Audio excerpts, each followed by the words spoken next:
Just to get started, Chim, I wanted to ask you a little bit about your journey. You are the project manager for Tobacco Harm Reduction Malawi, but I would love to just know sort of how you got into this space and how you found yourself as a part of this battle. All right, so I got introduced to the tobacco harm reduction concept by the tobacco harm reduction scholarships under the Knowledge Action Change. And since then, I decided to take on the battle against smoking and to advocate for good public health and a smoke-free world by giving information on smoking associated harms and tobacco harm reduction to smokers back here in Malawi and the health professionals and other advocates who are dealing with people who are struggling with the habit of smoking. So it is from this where I developed the Tobacco Harm Reduction Malawi project to propel the initiatives. So in your presentation today, you mentioned that there is a narrative in Malawi. Now, obviously, Malawi is, as you said, a tobacco-driven economy. A large portion of the GDP is really wrapped up in the agriculture, the export of tobacco, and that there is a narrative that adopting some anti-smoking or harm reduction measures could result in economic hardship. Do you know exactly where that narrative started?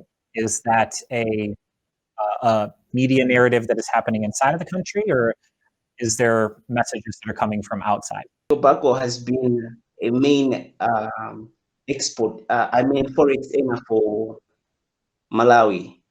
It has helped us to develop the country. It has helped us to build our country, and it has helped the smallholder tobacco farmers to educate their children and to build their homes.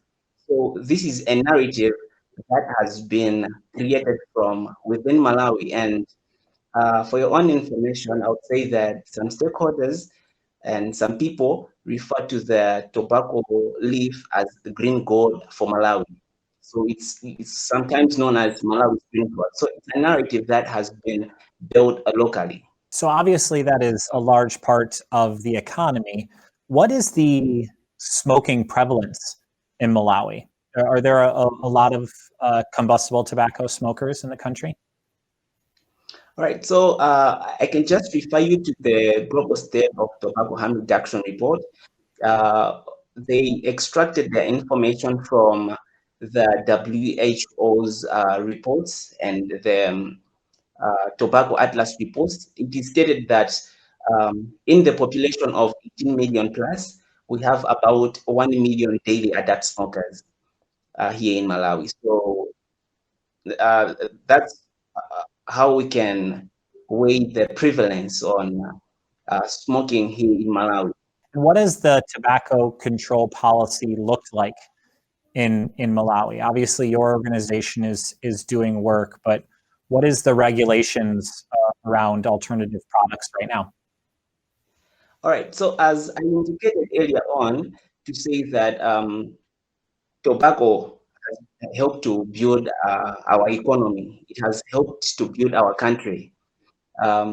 Anything that comes, any efforts that are there to derail or to that are suspected to affect the market for tobacco or the production of tobacco, they are fought aggressively or they are not taken seriously.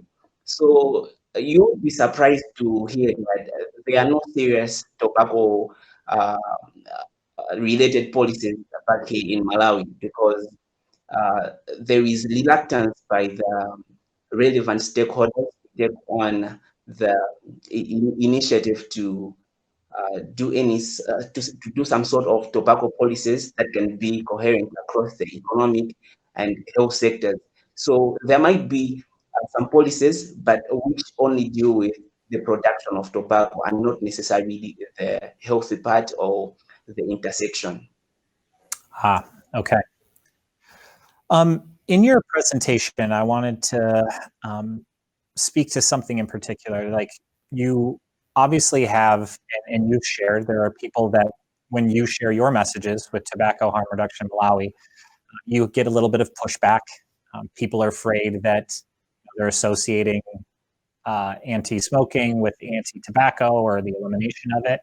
And you mentioned that there needs to be some education about the potential of creating like low-tech alternative tobacco and alternative nicotine products. What exactly, what products are you speaking about exactly with that? The low sulfur nicotine products which are of low tech, which can be locally feasible and culturally acceptable, could be something like a snus like product.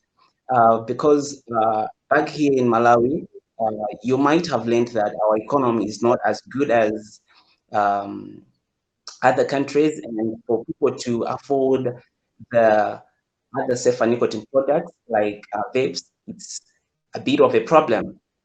For your own information, uh, an average cost of a vaping product here in Malawi ranges between $50 to $75. For an average smoker, they can't afford that. So um, for us to go ahead to advocate for safer nicotine products, they should be locally feasible and culturally acceptable and economically feasible. So these products which I'm talking about, like the vaping products, are not economically feasible. Some people use them, but they are those who are financially advantaged. But for the people who are not financially advantaged, it is a bit of a problem for them to access these vaping products.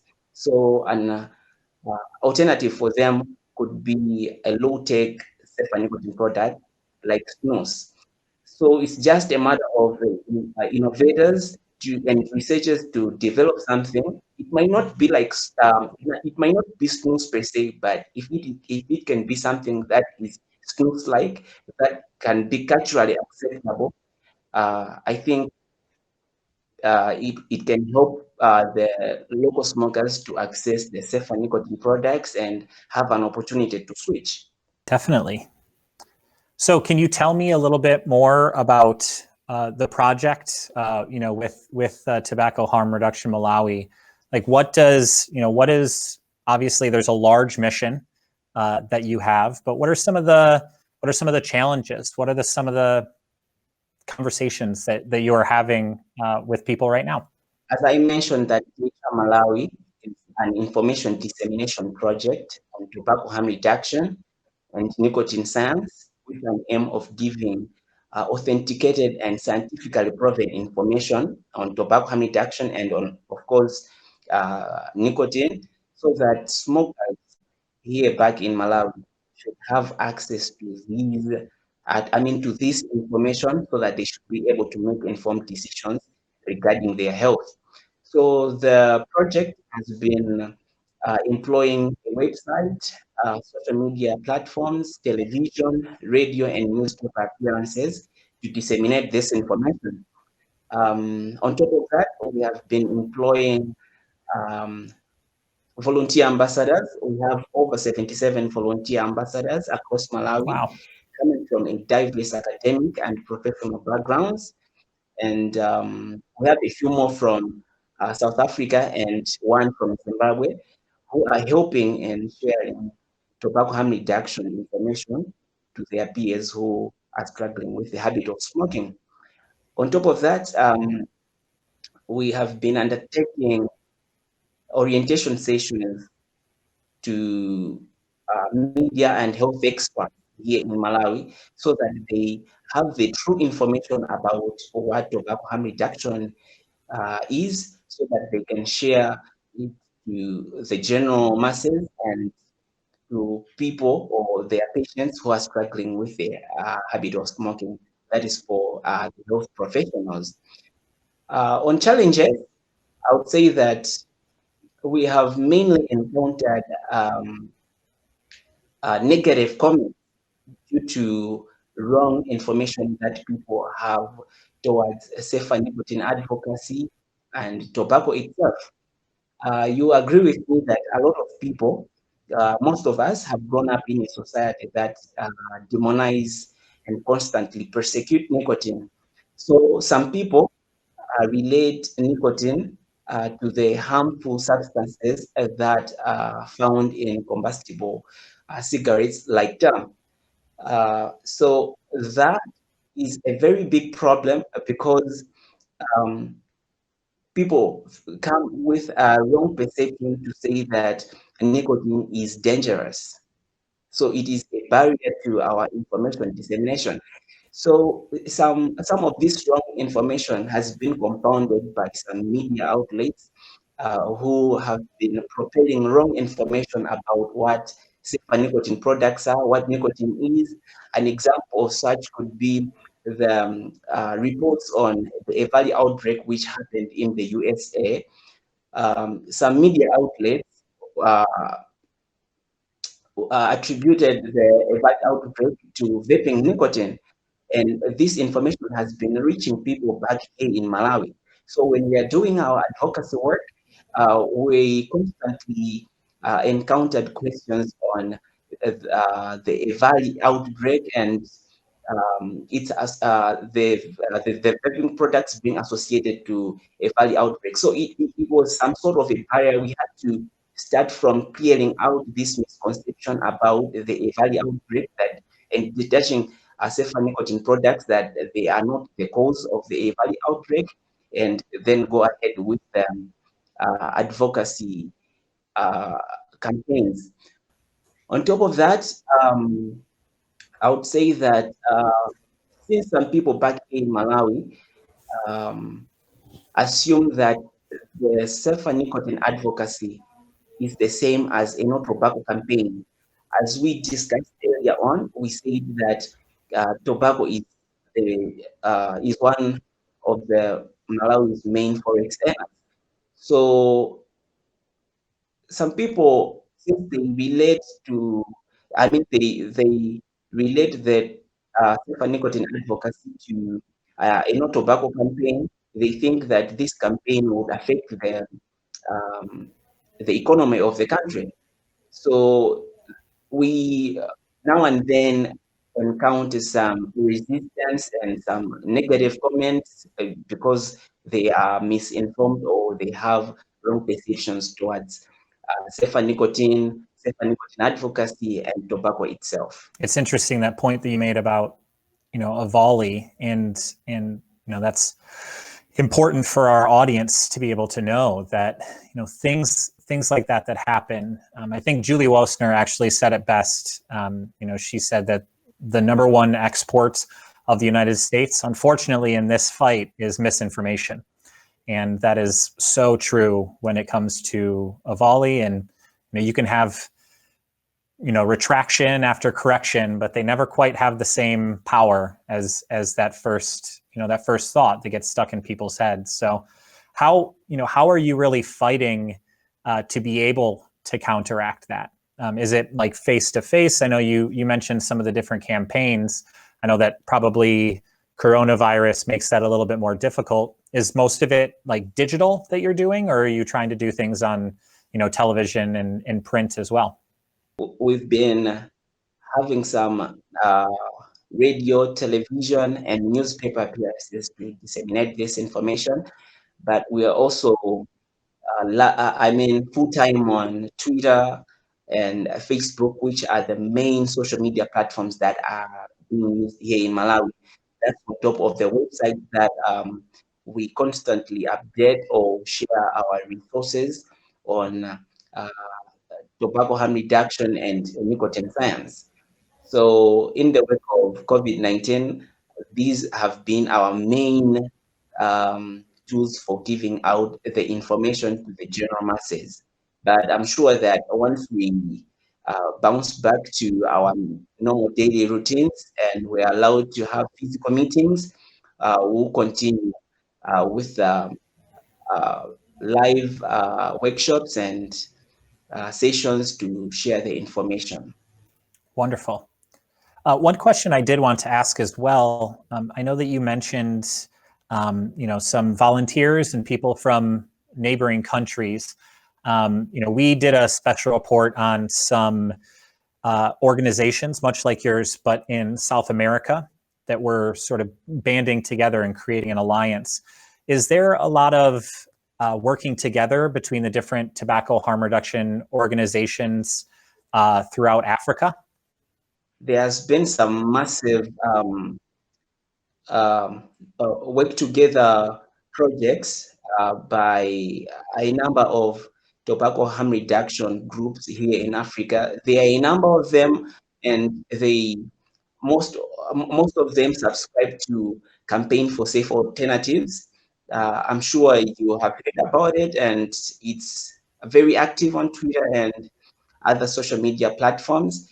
So we work together as Africans in advocating for safer nicotine products for the over 77 million smokers across Africa. So we have THR Congo, we have THR Nigeria, THR Kenya, and a few other more who are working together, who come together for joint projects, mainly online ones, um, to share the information on tobacco harm reduction and um, uh, nicotine science to the general public. We've also been having some Twitter chats with some experts from various fields, including Clive Betts. We've hosted Clive Betts on one of our Twitter chats, and we have been sharing such information to our local networks.